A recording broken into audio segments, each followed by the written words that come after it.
Ella Baker had a quote about Dr. King, which was that Martin didn't make the movement made Martin, and I think the same can be said of Barack Obama.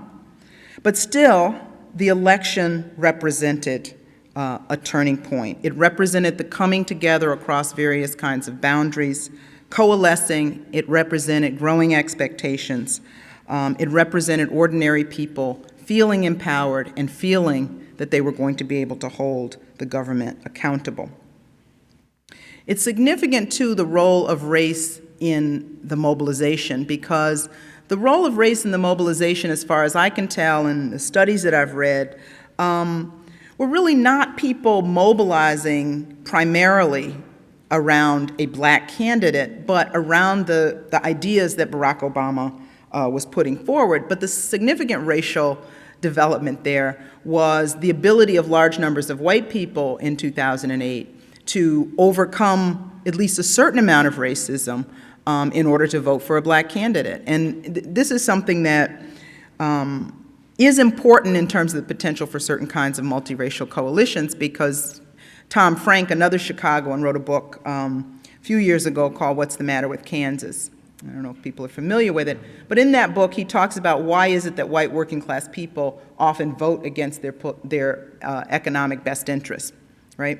And so this was an instance where a lot of those people, and if you read any of the interviews, I mean, there was still very palpable racism among people who voted for him. But it's like, he's going to get us out of this mess. He's going to get jobs. He's going to end the war and do something for us. So there was a sense of the potential for some solidarity that transcended what has for generations obstructed that potential and that possibility. And that certainly can be overstated.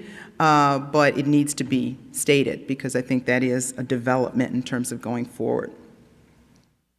I want to shift gears a little bit now and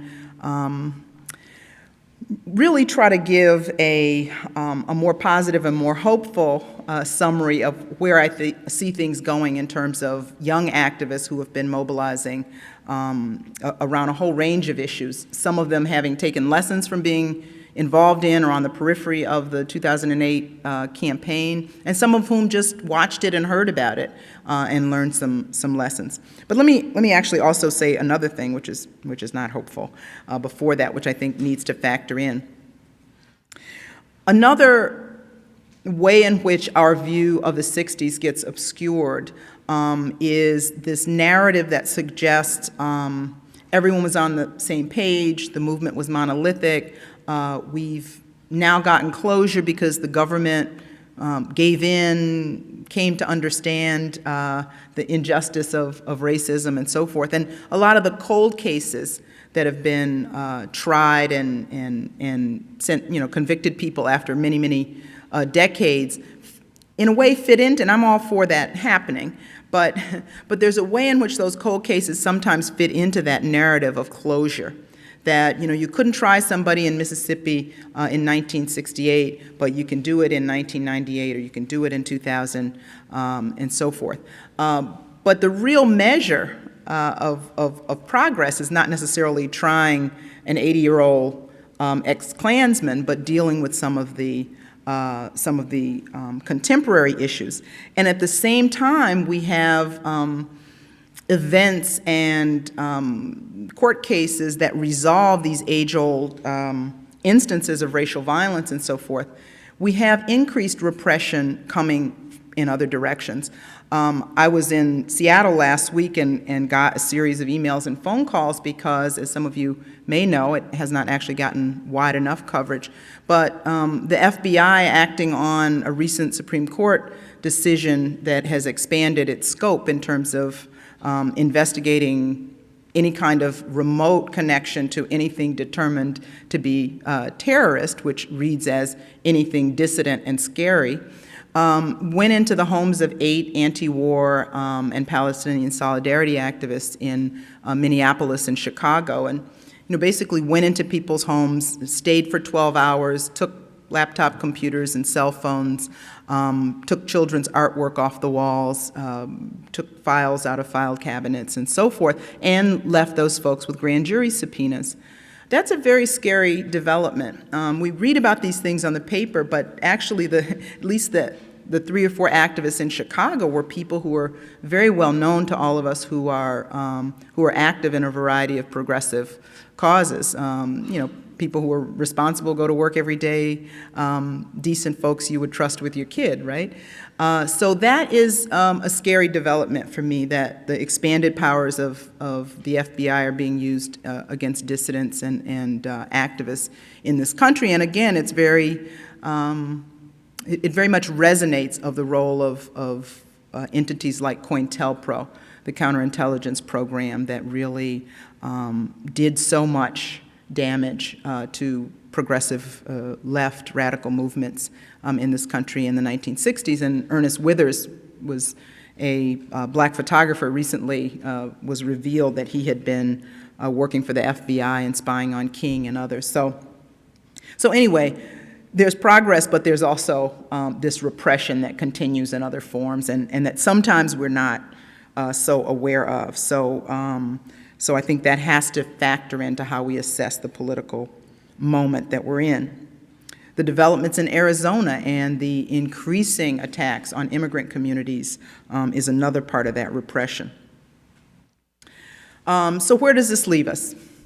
With the recent census report that tells us that there's growing wealth disparity, with the growing prison industry that has really demonstrated an insatiable hunger for young black and brown bodies. But at the same time, I do see young people organizing. The Immigrant Youth Justice League is a group of young people originally based in Chicago, now they're nationwide, who have been pushing back against the anti-immigration raids. They've been pushing for something called the DREAM Act, which would give a path to citizenship for young people who were brought here before the age of 18. And not only are they organizing, though, around their own interests, they're forging links with African-American communities, with black immigrant communities. Most of them are Latino, most of them Mexican and Mexican-American, depending on how we define American, which is not just by the legal citizenship status in my mind.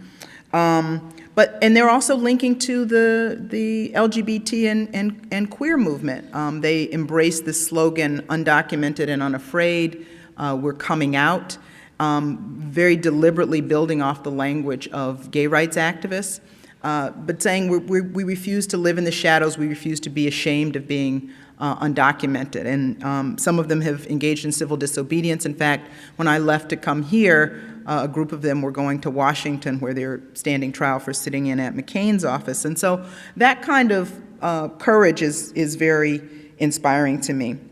The National Domestic Workers Alliance is an organization that formed out of the U.S. Social Forum 3 years ago that occurred here in Atlanta, and they have grown by leaps and bounds, organizing Caribbean, Central American, Polish domestic workers in New York, California, Detroit, all over, and really forging a really interesting and potentially powerful sisterhood that is looking at issues not only of gender oppression, because many of these women are victims of sexual abuse and sexual harassment because they're vulnerable in their jobs, but also seeing this as a labor issue, as a class issue. So that's an important development. A young organizer named Ai-jen Poo has been really a force of nature in furthering that organization. And then a campaign I'm involved in is called 7 Sisters, 7 Struggles, 7 Stories. And it grows out of a network called Ella's Daughters, which is inspired by the work of Ella Baker, but it really represents women, artists, and scholars who are working in Ella Baker's tradition and trying to affirm and link and learn from one another, and to really not just do coalition building, but to do what we call political quilting, which is to build long-term relationships across different boundaries, to build an understanding of one another's struggles and issues, and to really see that as a necessary part of a movement building enterprise. So those are the hopeful things on the horizon. The challenging things are very real and very ominous and require our utmost attention. But I think the willingness, particularly of young activists, to take up some of these challenges in a pretty creative and fearless way is, what keeps me going and keeps me interested and keeps me engaged and keeps me wanting to do research that's relevant and also pick up a picket sign when I have to and be a part of these demonstrations and these campaigns. So I think I'll stop there and we can have a conversation about some of this. Thank you.